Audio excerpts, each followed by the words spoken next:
Well, thank you all very much for coming tonight. As you're all probably aware, just being here, it's 8 days now until the first anniversary of the Egyptian revolution, and we're incredibly lucky to have a stellar panel to discuss the current political situation in Egypt.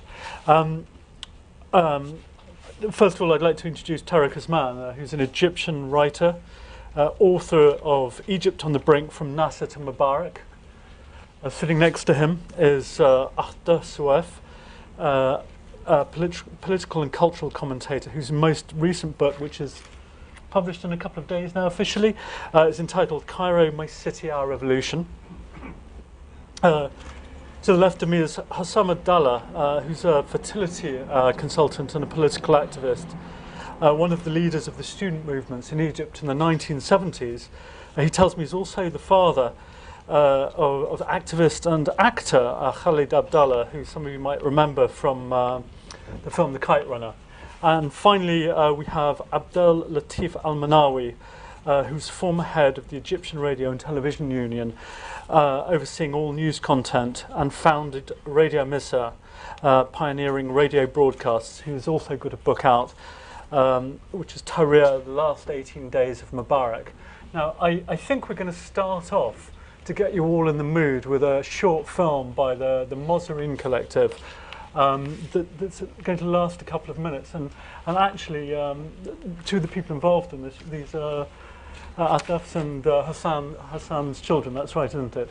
So if you can show that. Can I just say something about it before it starts? Because it's just important to note that it's a film which is made with the aim of mobilization. It's just been put out about 4 or 5 days ago. And it's called Shab Lissa Yurid Isqat al-Nizam. People still want to remove the regime. And it's 4 minutes, and it's produced by the Mozarine Collective, of which my son and Hussein's son are both members. It has no words, and it is a film for mobilization. So get ready for the 25th of January. Should we have the lights out? Buy your tickets. Yes, thank you. Yes. Please.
last year, I mean, Tarek, I mean, maybe I can start with you. I mean, there have been elections, the first round of elections are complete now, but I mean, the political situation in Egypt still remains incredibly complex and fraught. I mean, maybe you can talk a bit about where you feel that the situation is right now. Okay. I guess the start that I usually try to put in front of any audience, and sometimes pay out, hold on, that's really boring, but at least that's how I see it, is that the story of Egypt really is effectively, in my mind at least, 4 stages so far. One really started in the mid-19th century, I would say. So it's not really 1 year. And that lasted roughly for 1 century, I would argue. And that, to a very large extent, in my mind, was a time when this society looked to you, really here, to Europe. And to a large extent, that was Arab liberalism. A society that tried more or less to import a lot of notions from Europe back to the Arab world at its center, Egypt. That was a very top-down experiment, if you'd like, the elite of the society trying to affect amazing changes. But that experiment failed, and why it failed is a really long story. And then we had another experiment in Egypt, Arab nationalism, in my view, the 1950s, the 1960s, and that also failed. Though it was the complete opposite, in my view, a bottom-up approach. If you'd like, supposedly the wants and needs of the people are to be materialized into strategies of the country and leadership coming from the people, the ordinary people. But that also, again, failed. And then we had the past 35 years, which, in my view, and I think what we are seeing across the world, the Arab world now, substantiates that, also failed. And amidst these multiple failures, something very interesting happened in Egypt specifically, but also across the Arab world, is that the population doubled. So basically, if you look in 1980, we were roughly in Egypt almost 45 million people. Today, we are 85 million people. So you had roughly 35 or 40 million people born in this part of the world, in this country. 2/3 of them are under 20 years old. They inherited all of these failures, and they are not political failures. They're effectively social failures in jobs, education, in services provision, and loads of them actually here in Europe you see coming for immigration, waiting for days and hours, sometimes in humiliating conditions, trying to find visas. And in my view, this is the key to understanding the political situation in Egypt. You have effectively, in my view, a generation that is rejecting not just the last 5 years of President Mubarak's reign, not just the inheritance to Gamal Mubarak, not just the business elite that came to dominate that society, not just the military establishment dominance over the country, but the entire heritage of failure that this country has had for arguably a century, at least 60 years, the state's republic's life. And I think what's happening right now over the past year is that the remnants of the regime, not the regime of Mubarak, but the state, the pillars of the state that were not broken away over the past year. The deep state, think of it as the military establishment, think of it as some very well-entrenched financial and economic powers in the country and others.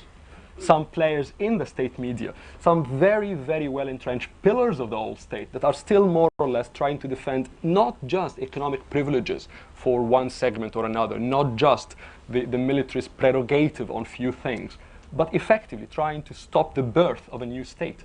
And in my view, it is this grand objective that this generation is just trying to reject the whole heritage of failure and form a complete new state. And if you look at from that phenomenon or from that perspective, I think you can see a more macro story that's more social, more socio-political at least, as opposed to just the micro picture of what happened last month versus Maspiro in October. Anyway, I don't want to talk too much, but that's my view at least of the situation right now. I mean, Hassan, I mean, do you agree that there have been successive failures, and that actually this is a state-building process, no matter how fraught it is at the moment, that this is what the entire project is about? Because you get the feeling in visiting Egypt, where I was last week, that some people wouldn't necessarily agree that there was that wholesale reinvention required. Well, there will always be people who will not think of that. But I really want to personally start from the 25th and go backward. In fact, even Tunisian revolution. You got the phenomena of not only what happened in Egypt, but the whole Arab revolutions, or what they call the Arab Spring. And you look at it, he's absolutely right in citing the young generation who's fed up with failures. Whether it's 150 years or 30 or 60 is debatable. But the real aspect of it, that you got a massive young generation, and they go across social classes. So it's not only the poor uprising, you got the middle class, the educated, the whole lot. And they are fed up in all these countries with military rule, in fact. Not only the current military rule. If you look at the Arab states and revolutions, you will not find them, by the way, in the Gulf or whatever, though it's more oppressive perhaps, but there are money and there are other things, and it's a tribal situation. But you get into all of these governments, and Iraq would have been, had it not been for the intervention of the Americans and others, that you will find that fed up of this state of lying, this military establishment that carries on. It had a political program initially in the 50s. They came and had some kind, the Arab nationalism program, development, speeding development, trying to create a state of social justice at a time when even there was socialist state and one-party rule and so on. This essentially led to the total Arab defeat in 1967, followed by an attempt to redress that, and in 73 there was a kind of, if you want, a truce or an equilibrium in forces. But thereafter, there was no purpose for the governments and these governments to stay but to maintain their own privileges. By changing the power structure, you get a group of people who are ruling a country with no political program. You will get in fascism and communism parties that have a view about the future states. We've lived for 30 years or longer, actually, with a situation in which what you want is to maintain privilege and to carry on creating it. So you create a state of lies. We consume lies. In fact, the normal scenario that you don't believe anybody. It became synonymous to our words. When you talk, you say, inshallah, some people believe it's not going to happen. We have even a saying in Egypt, when I tell somebody else a story, I would say, I'm going to tell you something, but this is really true, as if everything else I say is not true.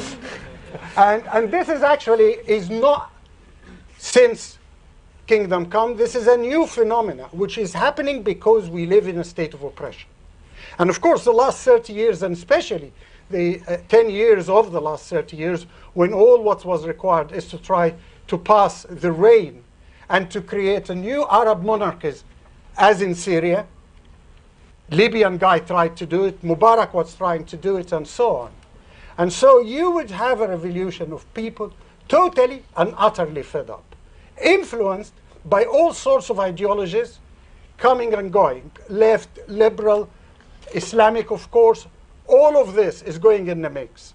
But the unifying force is the absolute and utter refusal of those youth of the continuum of this kind of state of oppression.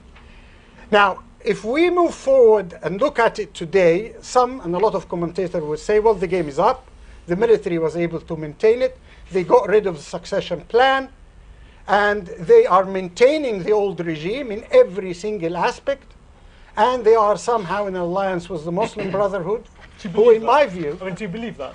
Well, not necessarily, but let me carry on my argument. And somehow there was an agreement between them and the Muslim Brotherhood. My personal view is not that there was an agreement or not. My personal view that the Americans... I never forget Tony Blair on the 27th of January last year, or yes, saying that, yes, of course, there should be a change, but it has to be managed. And he kept saying this time and time again. And managed that any succession should not be chaos and should not be anti-West.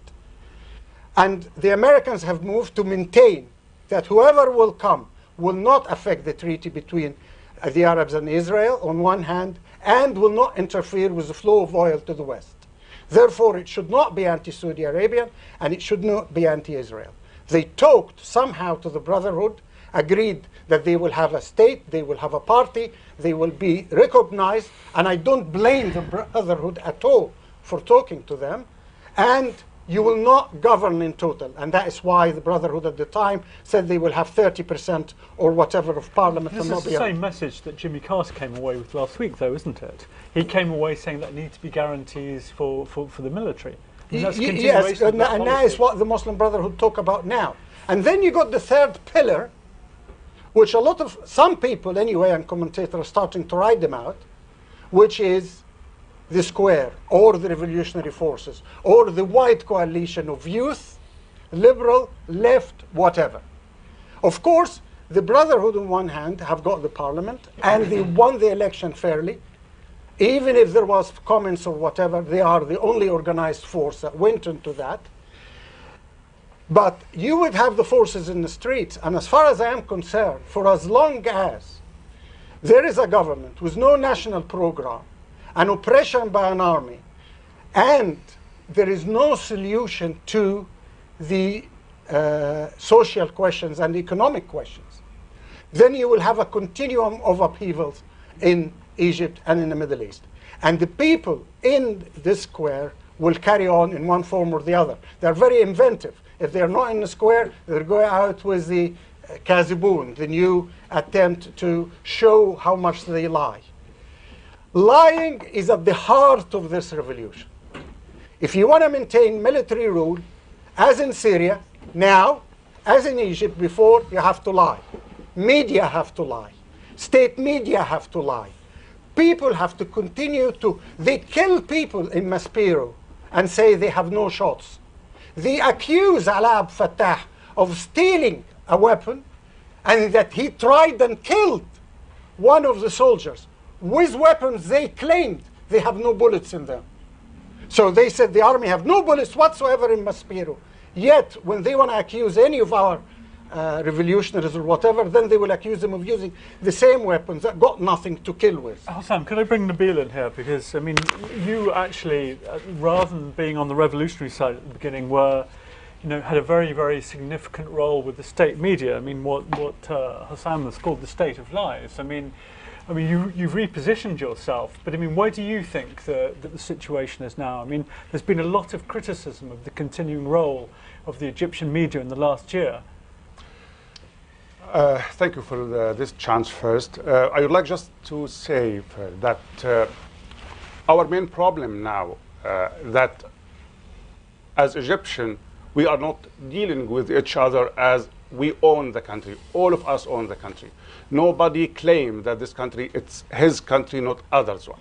I believe that the elite of the country, they just went and ununited. They went just to say that everyone claiming that he is the owner of the uprising, that he is the one who pushed. Everyone is trying to reposition himself. And this is one of the main problems. The situation now, simply just like that. I mean, can I ask you? I mean, yeah, you've sure. tried to reposition yourself somewhat, haven't you? Yes. I'm repositioning myself. I'm even. I mean, can I ask what the logic was behind that repositioning? Because you had a very, very prominent role for a long time. Let me finish my idea, and I will just answer your question. So the situation now is just like that.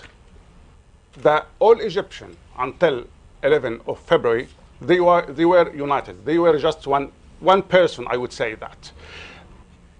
The feeling of changing, it was something spreaded last few months before last year. After 11th of February, after taking Mubarak out of the regime, every part of the parties tried, as I said, to claim that he is the one is having the main role. What happened after that? That the uprising has been hijacked by the Islamists. And the Islamists, they were not the part of the uprising from the beginning. But actually they have this kind of organization. They have in every village, every city, they have sort of representative, so they win the election easily. I believe that the main problem which we are going to face in the near future, that the economic problem. As I've heard today, that our reserve went down to 15 billion instead of having 36 billion before. How can we do that? How can we face that? I believe that we can face that simply if we just have this side, this vision. If we have just one goal, I mean, all the elite, all the parties, all the political powers, with the army, they are not a non-Egyptian. I was in the TV building when the uprising, and I follow what's happening at that time. And I saw quite well that the army played a big role of pushing Mubarak to go away. And they played a role to protect people's movement. And if they took other steps, I would believe that it would be a bloodbath. We had it at that time. So I believe that Egyptian army are Egyptian at the end of the day. The army has, every one of Egyptian has a sort of relation with the army. Everyone served the national service with the army. I was a soldier one of these days. I believe every one of us, or at least was a soldier one of these days in the army. So everyone has sort of relation with this army. Yes, regarding the army, the SCAF now, and they have a sort of cooperation allying with Muslim Brotherhood. This is not planned, but this is unfortunately true. And we should ask ourselves, why? This is because they has been cornered, they has been pushed to have this kind of cooperation, this allying with Muslim Brotherhood. By whom? By all powers. By all powers, I mean. I mean, by liberals, by lefts, by, I mean, we would play a sort of pushing for the SCAF to do what they have to do. We should, I mean, people now, they already knew where is the street. They knew. They knew now that they have the power to change. They knew now that they have the ability to make sort of changes, and nothing will be over them. But again, we had a free election. But the question is, did we have a real democracy at the last year? This is my question. I mean, my concern now for the future is to try to get this country to the position it deserves. Regarding the reposition myself, as you said, I'm not stubborn. And I was playing my role as a professional in the public TV. And I played my role as far as I know, fairly, as much as I could at that time. And after, actually during even the events itself, I took a decision that my dream of having this public TV with a real meaning of public TV, with the real meaning of taxpayer TV. This is my goal. I'm a journalist from the beginning. I'm not a TV man. I started this work 5 years before I started. Can I bring up that Sure. in here? Because I can see you tapping your glasses. I mean, do you accept this? Do you accept this analysis? I mean, it's. I mean, you know, not to throw it back at you. I mean, but do you? Is this a version? Is this a version of the army's role in Egypt's life that you recognise? I mean, I know you wanted to read something. No, but it I mean, doesn't matter. but do you feel that's something? I think you that recognise? basically, I think that everybody should stop even trying to make excuses for the military and certainly for SCAF. I think they have had an opportunity every minute of every day since the 10th of February, and they have abused it, and they have abused us. And I mean, anybody who was here the last time that I spoke in this room in March, or on the occasion when Hussein's son and my son also spoke for this club but somewhere else, would know that we were very much hoping that the military would honor their promise and would seize a historic opportunity to go down in history as a military who actually saved their country. And I toured during March here and in the States, and everywhere people were asking, but what about the military? How do you feel about having the tanks on the streets? And I would say that on the one hand, we really had no option because we failed to provide an alternative, a civil alternative that was strong enough to stand up to the military and take hold of power. It didn't happen. But that I believed that the military would honor their word, that they stepped forward and they said that they would never attack the Egyptian people, that every person who signed up for the military forces in Egypt had to swear an oath that they would never raise their weapon in the face of an Egyptian. And that in fact they had twice before, in the 70s and in the 80s, refused direct orders to attack protesters. And that therefore, and because they are part of society, because they are our brothers and our husbands and our sons and all the rest of it, we were going to trust them. Well, our trust was misplaced. Whether it is SCAF alone, the Supreme Council of the Armed Forces, which wouldn't explain the brutality with which their orders are carried out, or whether this is an army that has become different somehow, that has been trained and and sort of mobilized and energized in some way that we don't understand. But this is an army that A, needs to return to barracks and have nothing to do with the government of the country, and B, that needs to let go of its commercial interests and be refashioned as a proper army, not as a business concern, and C, that needs to actually take its duties as a military seriously, because we are not a country without enemies. And at the moment, when we watch what happens on the street and in the square, I know who I would trust to defend me between the young people on the one hand and the army on the other, and it is not the army. So basically, no, the army is not being forced into anything. SCAF is making, it may be that there is division within the army. That's what we hear. That there are divisions, that there are people who are not happy with what's happening, that there are people who feel that the honor of the military has been besmirched. That may be true. But what we're seeing is we are seeing the results of actions, of orders taken by SCAF, and what is happening is that they are resorting to the same menu of oppression that has been used by the Mubarak regime. Everything.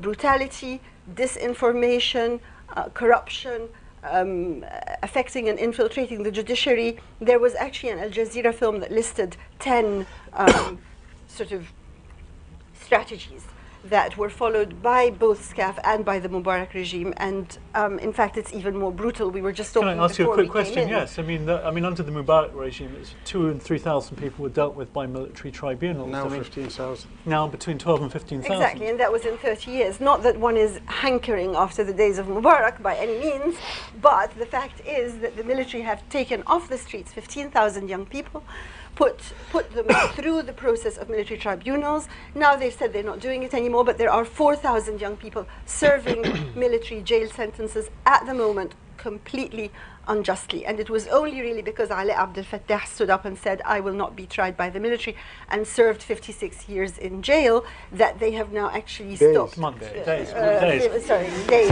in jail. I was going to say, he's still young. Sorry, 56 days in jail, that basically they have stopped this. And not only that, but this policy of shooting to kill, of shooting to maim, the number of young people who have had their eyes torn out by live ammunition for simply peaceably protesting is, beyond an accident. And in fact, and I'll say it very openly, that the tactics of the military now, with shooting to kill, with brutalizing, with humiliating, with shooting in the eyes, with building separation barriers and barbed wire, remind me of the tactics of the Israeli army, and I would not be surprised if they are training together.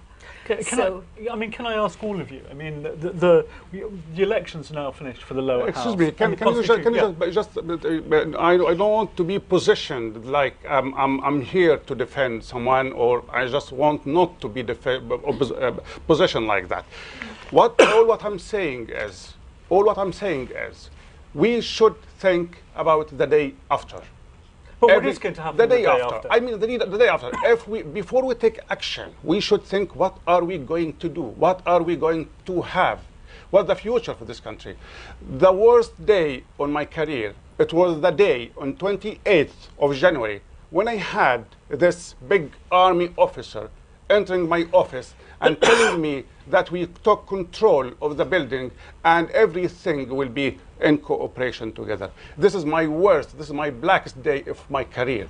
I'm not with military to be there. I'm with the civil society. We should think now, what we done now, what we done with this. I have the feeling that like we are talking about the enemy's army. It's not the enemy's army.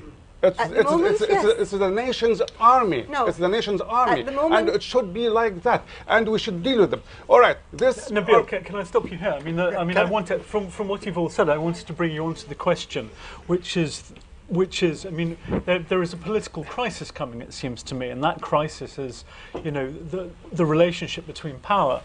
The relationship of power between the remnants of the military who still want to hang on to power, and you know, and the people who've been the new lower assembly that's been asked to write the constitution. I mean, do you feel, Hassan, that there's a crisis of legitimacy just around the corner in Egypt over these issues of who it is who actually has the final say on issues like presidential power, who writes the laws, what the guarantees are for the remnants of the military? It all depends. I really want to comment on something Mr. El-menawy said, but just it will all depend on how the parliament and the people in the streets will play. If there is a unison or even a degree of listening to the streets, and parliament takes its job as the only elected legitimate body in this country, it start to work on the constitution, etc. As far as I am concerned, the SCAF, and let's make that separation clear, okay? SCAF is not legitimate anymore to carry on with ruling Egypt. We have elected a parliament. This parliament has legitimacy, and it should work. And if it started to create an Islamic state, we will fight in the streets as we fought Mubarak for a democratic civil society. But there is an elected body of people that we should respect. The army as an army that fights on behalf of the nation, rather than kill the people in the streets. And I'm very grateful for Mr. El-menawy actually to tell me an information I didn't know, that the army took control on the 28th. That means that the whole stories of Kentucky and other things in the square were orchestrated by the army, were orchestrated primarily by the army. It is the same lies that continue. They lie. I mean, they know that we know that they're lying. And we know, or some of us know, that they know that we know that they are lying. And they will continue that till we stop this circle. I mean, Tariq, I mean, I was on the Corniche on the 28th when the first military vehicles came down, and people thought it was a good thing at first because they thought the police were retreating. They thought that they would be protected. So clearly there's a more complex relationship between the military and the Egyptian people. But where do you see this power struggle between these new sort of political institutions and the army playing out in the next few months? I've just build on one point Mr. El-menawy said, which I think shows, in my view, an utter failure to understand what has happened. He said before the 11th of February, Egypt was united. And then basically he jumped to the point of the 36 billion, I'm a banker by the way, the $66 billion that's now, oh my God, horror, $15 billion, as if this is the story of Egypt. I think one very important point, which will answer your question, is that over the past at least 5 years, if not more, look at what has been happening inside the universities, professional syndicates, the labor movement. We are talking about at least 3,000 demonstrations in Egypt, at least in 5 years. More than 10 of them were more than 150,000 people in the streets of Al-Mahalla, for example. What I'm trying to say basically is that the key story in Egypt, in my view, is demographic. Look at 45 million Egyptians today who are under 30 years old, who effectively cannot and will not be represented or accept that the remnants of an old regime that at its pillar today is a military establishment represented by people the age of their grandparents, who basically dictate the orders, even if we assume they have legitimacy. But then that takes us to the second point. Well, do they have legitimacy? And that's the initial point I try to put forward. The three stages that this whole power structure, since 1952 until today, put forward has effectively failed. So even if you take a historical point, they have failed. But now we have even something by far easier to understand. We did have elections, and that was your point. This election put forward today a parliament. That parliament actually is the representation of the people. And I would argue, that's a last point to what Dr. Hassan said, the parliament will not create an Islamic state in Egypt. Yes. And I would just leave it very simply because people sometimes misunderstand the complexity and the richness of this amazingly complex, unique country called Egypt. So it's not so simple to turn it between 18 days or 18 months into an Islamic state. So the final point is not one country. The story is that you have a new generation that, I'm so sorry, just rejects the entire power structure that has ruled this country not for 5 years, not for 20 years, not for 30 years, at least for 60 years. Adaf, I mean, where do you feel we are now? I mean, sometimes, I was in Cairo last week, sometimes it felt to me last week that there was a concerted pushback by the deep state. I mean, do you feel that even as these elections, which are ushering in, these new sort of democratic institutions, do you feel that there is a counter-revolutionary moment taking place in Egypt? Yeah, but it's been happening since the 11th of February. The counter-revolution has been happening. It just sort of ebbs and flows. And at the moment, and of course, as time goes on, it becomes more and more critical that somebody has to win, and so you get more people killed on the streets or more eyes taken out, and so on.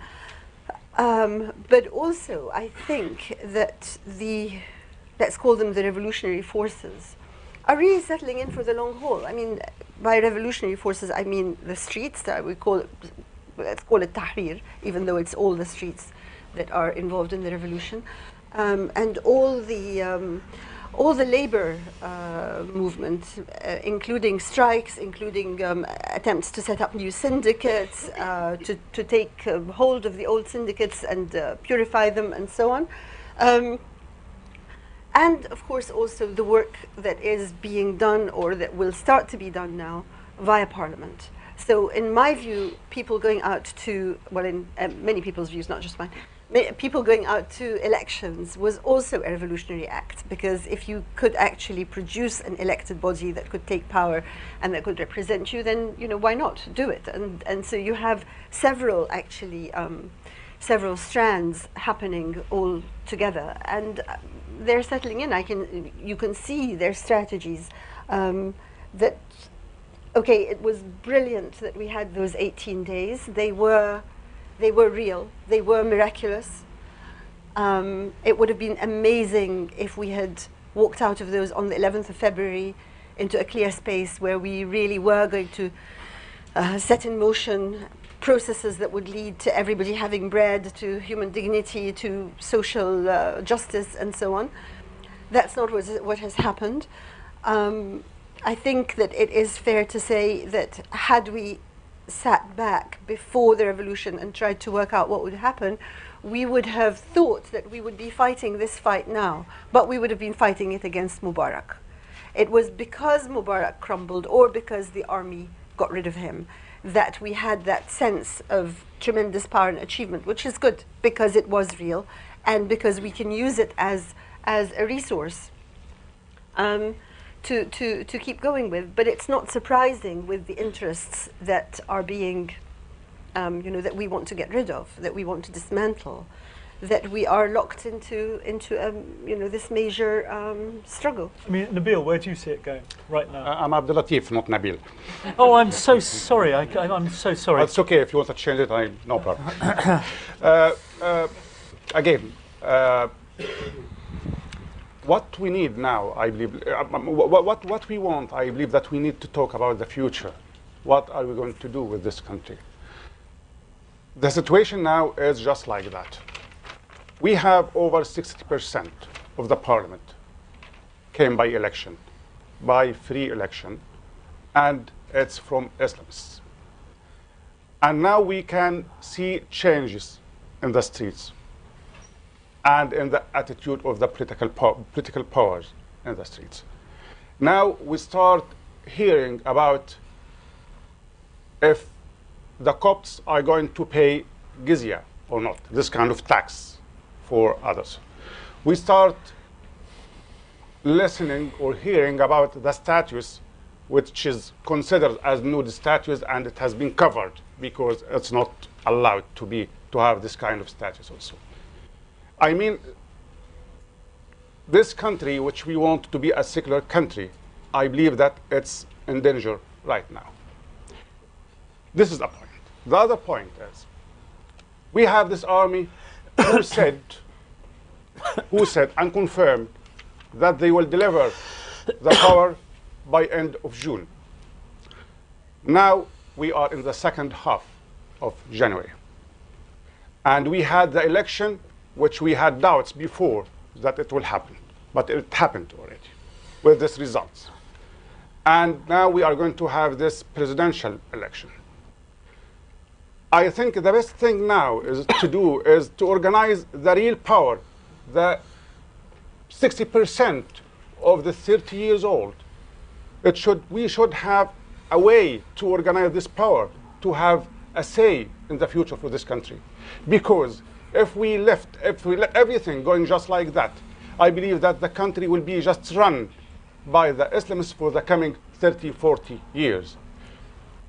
People choose them. Egypt is 85 million people. And Egypt is not just Cairo. And Cairo is not just Tahrir Square. Egypt is bigger than that. Egypt is more complicated than that. And I think Dr. Hussam wants I wanted to stop you, and I do apologise for rechristening you, but I'm really, really sorry about that. But could I think this would be a good moment to throw open this debate. Can I just have one point? Yeah, one more, but yes. Yeah. I mean, just very quickly, this is how we have been ruled in the last 30 years. Literally. We have a semi-civil society in which women can go out, men or some can drink, etc., and so on. If Mubarak goes, we will have this. Now, what you are saying is literally the same.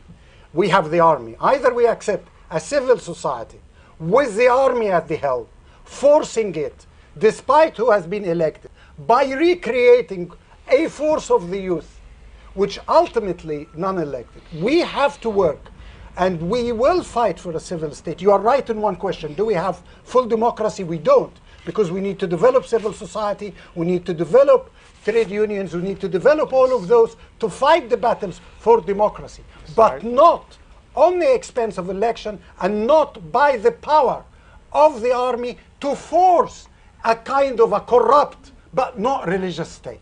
We are fed up with this. Okay, can we throw this now open to questions from the floor? Because I know there are a lot of people who want to ask questions. So, sorry, sir. Hello, my name is Dr. Wafiq Mustafa. I actually been with a group of MPs to Cairo. I've been twice over the last 6 months, and we met various people from the army to the peasants and people living in the graveyards in Cairo. The big problem in Cairo is there's a huge security vacuum, one thing. We should not kid ourselves that Egypt is too strong to break up as a country. There is many countries broke up. So can we frame these as questions rather than statements? Is that all right? My question is, Egypt has not gone through democratic change or reform. It's only gone through a form of free elections. Sorry? Sorry, can you repeat your question? Is it democratic change or? There has not been a democratic reform of institutions in Egypt. There only been free elections which favored the Muslim Brotherhood and favored the system which was created by Nasser, which is extremely corrupt system in my view. Tarek. I mean, your question implies that there are institutions in the country. Now, the argument I was trying to put, and actually I put in the book, was my book, that basically every single institution in the country, from the educational establishment, from the vast majority of the civil society, from some of the religious establishments on both sides, as well as many others, have been significantly weakened over the past 60 years. One argument I put in the book is that the notion of Egyptianism itself has been diluted repeatedly, consecutively, and slowly, and in its place, the idea of Islamism and Christianism has been building up slowly.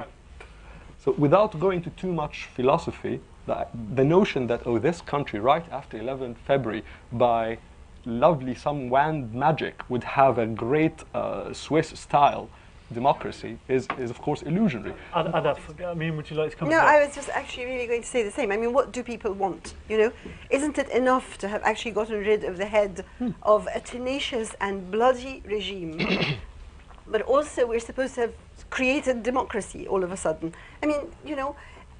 But Hadaf, it is not enough. Take a long it's time. not enough to get rid of him. We need to do yeah, more. yeah, we're Of not course we do. apologizing here. We are actually building democracy. You are fighting. Your kids are fighting, whatever, for a full democracy in Egypt. We are not saying enough getting rid of the regime, but we are not, you know, apologetic for not achieving democracy. It's a process that will take so many years to come. And I'd like to say something else, which is that the thoughtful among the young people in Egypt, and they are many, are actually questioning whether democracy per se is enough.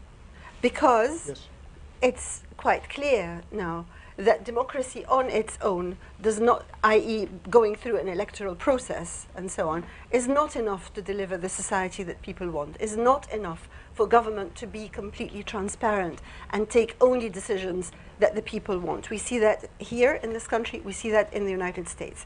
Therefore, our young people are actually in the job of trying to work out what more can happen. What are the models of society that are useful in the coming times, where we've seen, you know, the conjunction of global capital and sort of, you know, formal democracy not producing societies that people are happy with. Oh, there's a question over here. Can I talk?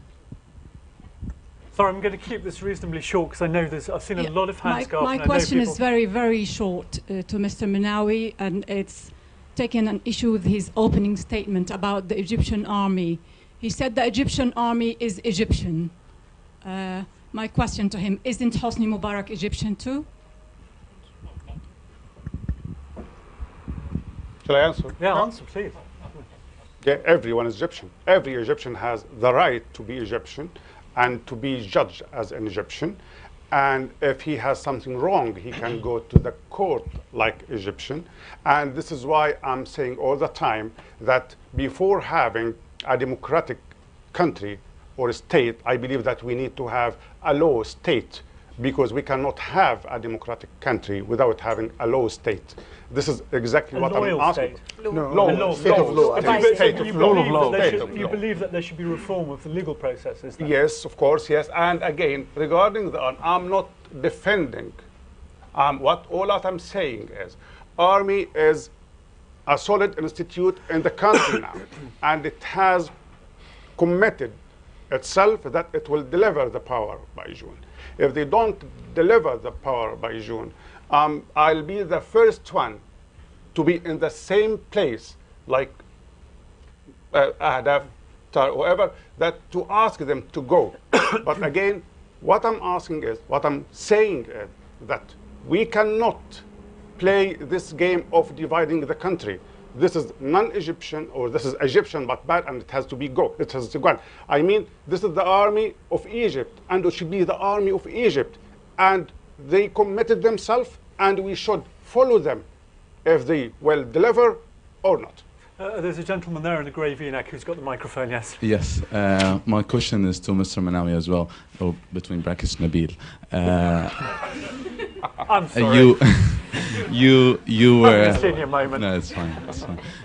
You were the head of the Egyptian radio and news. You were the head of the news of the Egyptian radio and TV between the 25th of Jan and the 11th of Feb. and you said this comment about the 28th, but you were the head of the news between the 25th and the 28th specifically. That's right, yes. And actually, the main message of the news at that time was that you were trying to deliver as a team that those in Tahrir Square with a bunch of thugs, that they deserve to be killed and deserve to be burnt. Don't you think that you were covering those officers who were killing us in Tahrir Square, and you actually, as a person, a killer, and you're giving us a speech about the Egyptian revolution? Mr. Menawy. Yeah. First of all, thank you for your comment, but I don't think that I'm a killer. Actually, I'm not. I don't think that you have the right to call me that a killer. I'm a killer. But anyway, I will take this chance just to make an advertising to my book, which telling the story of what happened starting from 24th until the end of 11th February. Again, as I said, I'm a professional working with a dream to have a public media, a public TV. And it was very easy to me just to leave my place and run away. And what I'm going to do in the future is, because we never called people in Tahrir Square that they are thugs. It never happened. And I have the full recording of this 18 days of the broadcast. And my project, my coming project, is to get this 18 days as is on CD, to put it for everyone to judge. We made mistakes? Yes, we made mistakes. We were under pressure? Yes, we were under pressure. We tried our best? Yes, we tried our best. There is two stages in our coverage, starting from 55th to the 2nd, and from 2nd to the end of the days. Again, we did our best for the sake of the country. We didn't play our role, and this is what I said, what I told to all my colleagues at the time, and they are alive, all of them, so they can just confirm what we have done, that we are doing our job for the sake of the country, for the nation. From the first day, we were trying hard, maneuver the pressure we had at that time. And again, I'll take the chance just to say a lot of details will be in the book is coming. And if you can open it up a bit from Mr. El-menawy's role in state thank television. And look, I mean, who has the microphone now? I mean, is the question on a more general issue of what's happening now? Unfortunately, it's still with Mr. Menawy, but away from crimination and recrimination. Actually, it is only because he didn't answer the question. He didn't answer your question about repositioning himself. This is really a turning point which could help us in reading the future of Egypt, because he was in the center of this. So I didn't get it yet how he's going to reposition himself, and it's a comeback, and how much trust he put in the army, because he was so close to them. I mean, I really would like to move on to a more general question than simply looking at Mr. El-menawy's role. So there's someone who would like to ask a question of one of the other panelists. It's more of a general question, but you were talking earlier about how young people are looking at different models of society to try to find that democracy, and I wondered if you might be able to talk a little bit more about that. Who'd like to answer that one? How it can move forward, really. How can it move forward with young people? Well, it was Hadaf actually who mentioned it. Okay, I'm so sorry. Right. Well, really, that's all. I mean, one of them should be here, actually. I mean, I'm reporting what I hear from them. I know that they are looking at Brazil. They're looking at what happened in South Africa. They're just they're exploring structures like cooperatives, like different types of unionizing and different types of syndication. Like, they're very interested in decentralizing power as much as possible. But I don't have anything more concrete than that. This is all a ferment of ideas. Start it, please. I just want to add on one point. I think, as Hadaf rightly said, the leaders, if you'd like, I'm not talking about individuals, but the groups that triggered the whole thing. And actually, we do have some representatives here, I can see. But basically, the groups that trigger these things might be looking at different models. But I think the real story in Egypt, again, I'll probably repeat myself, it's not really what the 6th of April would do, or Al Abdel Fattah, despite the amazing momentum he has done, and those. I think it is, to a large extent, we are entering a new stage in Egypt's history. Again, Arab liberalism failed, Arab nationalism failed, the whole Nasserite era failed, Mubarak and the military failed. You have, at the end of the day today, forget about what's happening at the top, the real story is at the bottom. 45 million people. Look at what's happening at the business scene, small and medium-sized enterprises. Look at what's happening inside the universities right now. The labor movement again. Massive ideas. It's not reported in The Guardian or not reported in the Financial Times.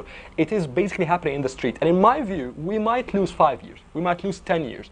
History doesn't happen in 18 days or 1 year or 2 years.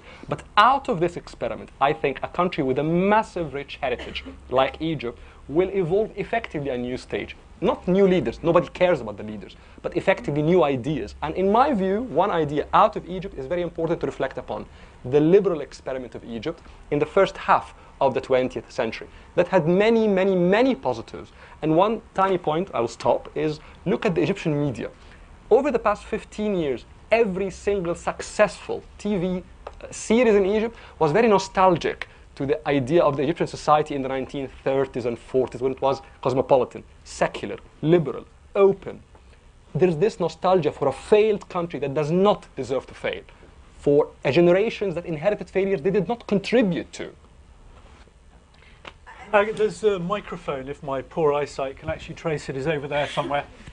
Hi, good You evening. ask away. I want to ask a question about democracy building in Egypt. You mentioned that there's a real lack of democratic institutions in the country. Can you explain who you can see picking up the shortfall of these institutions? Hassan. Well, it is actually a combined effect. I mean, institutions are being rebuilt again, actually, and as Tariq and Ahdaf have already spoken about, there is already organizations that have been happening. There is a parallel trade union movement that is happening in Egypt, as opposed to the governmental trade union that actually more or less get ordered by whatever government is there of what to be done. That free trade union is being fought somehow. The laws that were, I mean, one of the major demands of the revolution was the right to strike and whatever and so on. The first act SCAF has put and pushed is to prevent strikes and to prevent whatever under the banner that this will destroy the economy. So, but this movement is carrying on. There is a hell of a lot of that, and that's what builds the movement. There is youth movement every place. There is also organized Islamic forces, which are inside those. You see, we really have to look that the Islamic forces are part of the revolution and not only part of counter-revolution, okay? And within that monolith that has been so united in opposition, there is massive waves and shades and forms of people within it. Some has left, some within it strife, and there will be a recreation of that. One final point about this Islamic thing, if I may say. Egypt is not Iran. Egypt doesn't have oil. Egypt is not Saudi Arabia. Egypt have heritage and have human power. If you don't utilize it in the proper way, you will have a continued social and economic crisis that need to be solved. And therefore, without a national program in Egypt for development, encompass almost the majority of the political forces against nepotism, against lies, against also big money, etc., there will be no solution. And the continued fight, which will be social in one hand and essentially democratic on the other, democracy favors the poor. Democracy favors the disenfranchised. And so on, that will recreate that scenario. So one cannot pinpoint one, but these processes altogether. Let me ask you, I mean, one of the issues that was mentioned to me, I mean, you've already mentioned the need for reform of law, but one of the other issues that was mentioned to me when I was in Cairo last week was, you know, one of the other areas that still remained unreformed was the state media. I mean, how do you see, you know, the state media being reformed as part of the process of democracy building? Does it require it, or does it not? It's required, but is it possible or not? This is the question, I think. I'm afraid that the state media, after I spent this years inside it, and as I said before, I get into this place with a dream of putting this idea. The only way at the last years, I say, which I tried to have a parallel public service within this state TV. But this is what I discovered in the middle of the crisis, the uprising, that at the end of the day, the state TV with this format, it will be state TV, and it will not be a public TV. This state TV has something like 43,000 employees inside it. All what this building needs to be run accurately is just 10% of this 43,000. And at the same time, the government, any government, does not have the privilege of getting rid of any of one of these. So I believe that it has a problem, and part of the plan for the future is to think how to create a public media, a taxpayer public media. Can I stop you? There's a gentleman at the back who has the microphone. Opinion polls suggest, and my Egyptian friends tell me they're reasonably credible polls, that 70% plus of Egyptians today think the army is a noble patriotic force. And my friends went on to tell me that even more depressing for them is that this suggests that a large number of Egyptians seem to buy the quite extraordinary narrative put forth by the military, repeated endlessly on state-run television, that all the demonstrators and activists are in the pay of foreign forces. They're apparently trained in Bosnia or Serbia or someplace. I haven't quite figured out why that's part of the conspiracy. Even Dubai, I believe. And that therefore anyone who comes and demonstrates is somehow driving a wedge between the great Egyptian people and the heroic armed forces. This is an interesting issue. I mean, this came across. If this is true, why? How can we understand this? Why would Egyptians buy such a lot of nonsense? I mean, this has come across a lot last week. This narrative that's being tried to be sold, and the raids on the NGOs, the prosecutions of activists. I mean, what do you think is going on? Is this a deliberate narrative designed to create a crisis? Yes, of course. Everything that they do is a deliberate narrative designed to create a crisis. That we don't have security.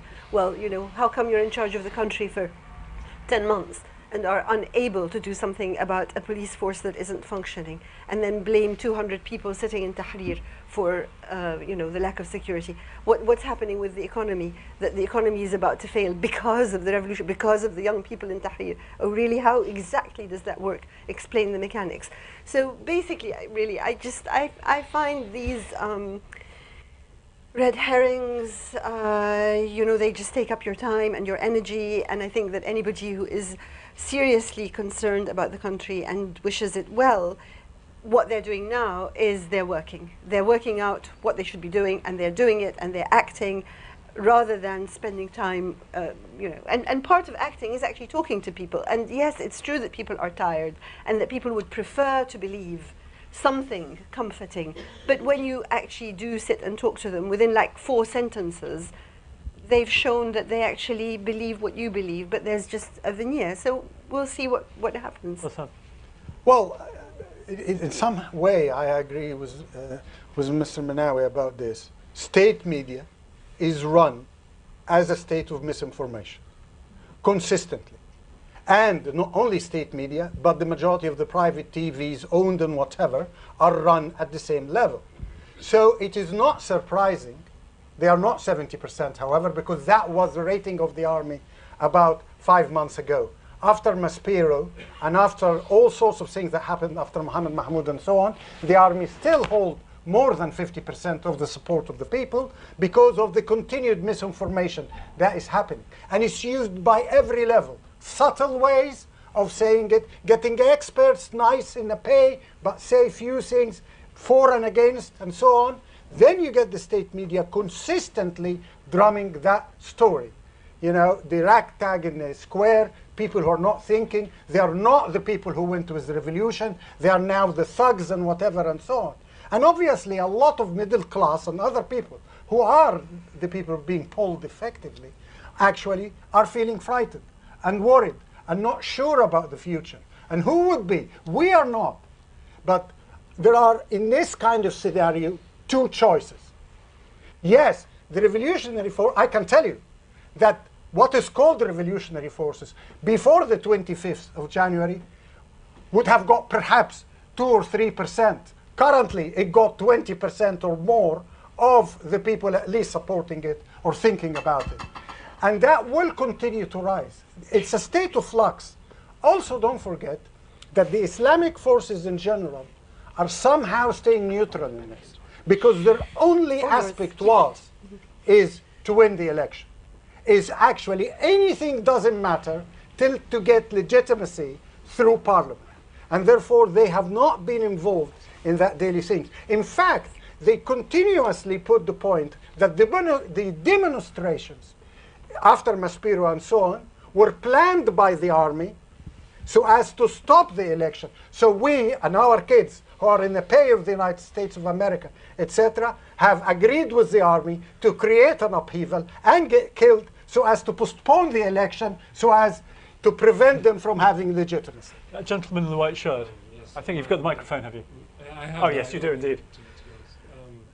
My question is directed to Mr. Menawy. Yes, my question is directed to Mr. Menawy. You reflected more on your past and your role and your dream of revolutionizing the Egyptian TV, but you didn't really reflect or elaborate on how you see the evolvement of the Egyptian TV now, because I think it's been going through a substantial change in how they treat the Egyptian mind, not as complete morons, for example, as before the 11th of February, telling us that we are thugs, that we eat Kentucky and accept 50 euros to be and public sexual intercourse in the tents in Tahrir. I mean, this was an evolvement in the way they treated us as Egyptians. So what do you think? Because my mom was the head of censorship in Egyptian TV, so I know exactly how the army dealt with the TV. It did not really control it. It secured it from other forces to actually occupy the building. So you had control until the 11th of February, and then SCAF took over. So it's not really accurate what you said. I mean, can I ask you my own quick question in addition to this? I mean, I was talking to an activist last week who said that state television is still putting out lies about certain activists, putting their phone numbers on the TV. I mean, do you think it's moved at all? I mean, as he's saying, where do you see it's gone, and where is it going? Again, the main problem with the state TV is the structure itself. The main point is to turn this TV to be a real TV and a real media, is for the people who are working inside this building to be a real journalists, to believe that they are journalists, they are not just employees. And what's going on for a long time, very long time ago, since 1960, that they are dealing with TV as they are working for any building, any government building, and this is what they have to change. What's going on now? Now again, the state TV, as I said, I discovered that the state TV will not turn to be a real public TV with this illness inside this structure. You cannot run a body with 43,000 while all what you need is 3,000 or 4,000 of them, and you have to feed them, pay them. You will not be able even to create any kind of real professional work. Again, to tell the truth, it's part of being professional, and you will not be able to have this professionalism while you have this kind of real problem in the structure. Can I bring in Tarek here, because I know you want to say something on this. I noticed there's a number of points about the state TV and the radio and what they say and all. In my view, again, this is just a symptom, not the real issue. State TV is effectively the TV of the state. So if the state is not particularly functioning, if the state is failing, exactly, then basically, well, the state is a liar, for example. Well, anyway, if the state is a failure, then you'd expect anyway its TV to be a failure. You'd expect its leading newspaper to be a failure. You'd expect its universities to be a failure. If the system at its heart is not necessarily functioning, then its arms would not necessarily be functioning. But the point I want to throw after that, if you'd like, is, are we going to expect the state that's running right now, that's more or less in a transitory period between the old state that has ruled Egypt for the past 60 years to reform itself? How come? This state is effectively in a defense mode because it has seen attack, and that attack is coming from the street, bottom up. You would not expect logically that the state will reform itself, so it would be extremely irrational for the state TV or for the public whatever to reform itself. It is opposing the change. That's ABC politics, sociopolitics basically. What will happen, certainly in my view, is that the same revolutionary forces, which by the way are not necessarily liberal, many of them were Islamist, the same revolutionary forces, the young, will change. So the modus operandi, the power structures, whether in state TV or otherwise, will be discarded. It will fight slightly, but it will be discarded at the end, and new forms will emerge. So I think the idea of very stable, slow, gradual, self-induced change, in my view, is a fantasy. You are seeing effectively socio-political change from the bottom. It's you who's going to change, and I know you personally were actually on Tahrir. A gentleman in the blue and white striped shirt. Hi, it's a general question to the panel. Even though he's just one person, but with Baradei removing himself from the presidential race, will this work for or against the revolutionary movement? Or will he become like a Gandhi figure, or long-term and short-term effect? I think it'll work for the revolution, because I think that he has now actually liberated himself from the constraints and the strictures of running for office, from the possibility of that sort of blackening of his name that was happening all the time. And as a candidate, he was one among several. Now he's stepped away from that, so he's in a clearer space. And notice, of course, I'm sure you all have, that a few days before he declared that he would not run for president, he put forward an economic plan, a very detailed economic plan, which was really brilliant, and which was very much in line with the aims of the revolution, but was, also sensible, and people could correct me if I'm wrong. And so I think, and he has said clearly that he will free himself from working in politics in order to work for the revolution. I think it's a good step, and I welcome it. In the situation we're in, I welcome it. Well, I had a mixed feeling about it, but I totally concur in general with what I have to say. My mixed feeling was literally that Baradei was perhaps the only figure among all the presidential candidates that could at least unite all what is called the revolutionary forces, the left, the liberal, whatever, and so on and so forth. And one of the problems, in fact, of the revolutionary forces is the lack of unity. And that is by itself. So you fire, but you don't fire all in the same direction. But that being said, he has been subjected to the most vicious campaign anybody in Egyptian politics ever has been subjected to in history.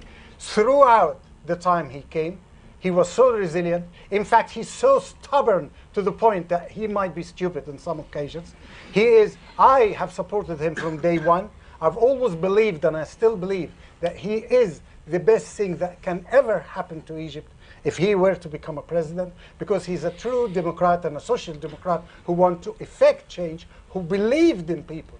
And by going out, he actually genuinely believed in people. The whole notion that he will not go even and visit villages and whatever was 10 or 20. He wanted people to act. He wanted people to collect signatures and to collect this and to engender that movement. And he, by this, is not the reason, but part of the real forces that have led to the 25th of January. There is no figure hated by SCAF or a lot of other forces, especially of the old regime, more than Baradei. And therefore, his withdrawal is effectively to say the revolution will continue, is not going to finish on this. Plus, he's pretty stubborn. There must be a constitution, then a president. As far as he's concerned, to know my job description halfway through or after I'm elected is not on. And this consistency pays off in the long term. Obviously, his assets, at least within the revolutionary forces, have risen immensely. And if he were to continue, and I believe he will, to actually act as a unifying force, create a foundation, put the program and all sorts of things, then that may well help immensely. There's a gentleman at the back who seems to be quite appropriately sitting underneath a picture of a civilian protester at Kent State, I think. So what's your question, sir? Thank you. My name is Abdel, and one point which we don't seem to have taken into account is the total dependence of SCAF, or the military high command, on American largesse, which has allowed it to set up a parallel state in Egypt. Now I see a parallel, exact parallel of this paradigm in the Pakistan army and its role in the politics of Pakistan. So Mr. Abdullah and Adaf and Tariq, would you like to reflect the point? It's a good question. I mean, one of the issues is they're trying to avoid transparency. Let me finish it. We don't have much time, sir. The point that Israel is never going to allow, or rather will use its influence in America to ensure that Egyptian army never gets to act according to the wishes of its people. Tariq. I'll just throw forward 3 points because obviously for brevity, but I think I heard a lot the comparison to two countries when it comes to the military, to Turkey and to Pakistan. Since you mentioned Pakistan, I'll just draw a very important point, which I think is crucially important in this issue. In Pakistan, the army is to a very large extent Punjabi. So basically, that means that at least half of the country is structurally out of the army. And that means that to a very large extent, the army is entrenching a certain, not sectarian, but tribal, I would say even racial definition of the army, of the state. In Egypt, that's not the case. Actually, a point that Mr. El-menawy said very correctly is that the Egyptian middle class is, I would say, intrinsically linked to the Egyptian military. Every single family in Egypt, the middle class, probably have a representative of the military or some sort of a link. So the entrenchment of the military establishment in Egypt in the middle class is dramatically higher than it is in Pakistan. And the second point I would just again throw for reflection is that whereas the military establishment in Pakistan has repeatedly done coup d'etat to retake the state from the civilian authority, in Egypt it has won one single coup d'etat in 1952 that until today is the pillar base structure of the state. But if you note that the Egyptian middle class have dramatically increased over the past 30 years, and then note the link between this middle class and the military establishment, it is not a major leap of faith to expect that the military, if it is sophisticated, it would realize that it is not to stop this dramatic momentum coming from the street. A final point about the geostrategic issue you mentioned, I think it's almost a no-brainer right now, is that for the past 30 years, Egypt was effectively in the regional arena asleep, was away. The Egyptian narrative was completely out of the picture. And it's certainly a fact that it is coming. A rising Egypt, a new state, is coming to the Middle East. But it's not coming because the military will take an assertive role and America will try to stop it. I think this is a minor story. It is coming because you have now representation in Egypt. We had 28 million Egyptians that did vote in 3 weeks. That's dramatic. That power coming, and that power wants some sort of a resurgent Egypt. Again, it will not take 2 months or 6 months, but the power is coming to the Middle East. And that's geostrategically a big story. Very briefly. Just very quickly about the American part in this. America will not allow. I mean, if we work internationally on America will never allow, then we should never ever revolt anywhere in the world or effect anything whatsoever. America will be forced by the people if we work on that level. America, at the end of the day, wants its own interest in the area to be preserved. Some of that is a subject of conflict. Some of that can be negotiated, etc. At the end of the day, it is about the local forces. I totally agree. America is supporting the army in Egypt, in Pakistan, creating a parallel state. But it is our role to chisel that and to try to weaken this, to recreate a new alliance and a battle. I'm going to ask a last question because we're running out of time. And I'm going to ask everyone the same question, starting with you. So, optimist or pessimist? And frame it on the spectrum, if you like. I'm afraid for the short period, I'm not optimistic at all. I'm afraid for the short period, I'm afraid that we are facing hard time. We are facing a period of turbulence. I don't think that we will have a stable country for the coming few. But for the long period, and as Tariq said before, 10 years of nation, it's not a big deal. I mean, if we will be able to reach to the country we dream with, yes. But for the short period, I'm not optimistic at all. Well, I mean, if you are with the revolution, you have to be optimistic, as a rule. And I personally, genuinely believe that there has already been substantial changes in Egypt, and they are for the good. There are people who are trying to prevent that and to stop the wheel of history. And that is led by SCAF, by a lot of people in the middle class in Egypt, in the older generation, and all sorts of things. And they may succeed in one area here or there. But the forces that my colleagues spoke about here, the young, the socio-economic scenario, and so on, is inevitable to continue this process. And the only emancipation of the people, especially in the Middle East, is through democratic changes and creating social justice. So we can have a state of upheaval for 5-6 years. It took 8 years for the French Revolution. It may well take that. But ultimately speaking, effect, the way I see it, is going to come. I'm totally optimistic, and I say that while bearing in mind and in my heart all the time the sacrifices that have been made and that are probably yet to be made. Every time we speak about the revolution, we always carry with us shuhada, the people who have been killed, and the people who have been injured, and the people who have lost years of their lives. But they actually are an extra reason to be optimistic, because they are a very powerful reason why nobody is going to back down, why the revolution will continue, and why it will actually achieve the goals for which these people made their sacrifices. I'm completely optimistic. I'm usually blamed for being a pessimist because the name of my book was Egypt on the Brink. And people say, oh my God, that came out before the revolution, by the way. I'm an optimist for one simple reason. As I try to explain my view, at least, this is not just an uprising or revolution or trying to get rid of Mubarak or a power structure. In my view, this is a new phase in Egyptian history, and by the weight and strategic weight of this country, a new phase in Arab history. So look at the demographics, look at the civil society, and that, in my view, is certainly optimistic. Well, thank you very much indeed. This has been a wonderful debate. I'd like to thank Abdel Latif, whose name is now completely burned in my brain.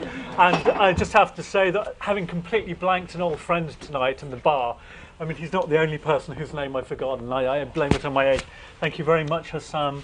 Thank you. And thank you, Tariq. And I'm sure that we'll all be here again, because we've been here several times in the last year to debate these crucial and fascinating issues. Thank you. Thank you.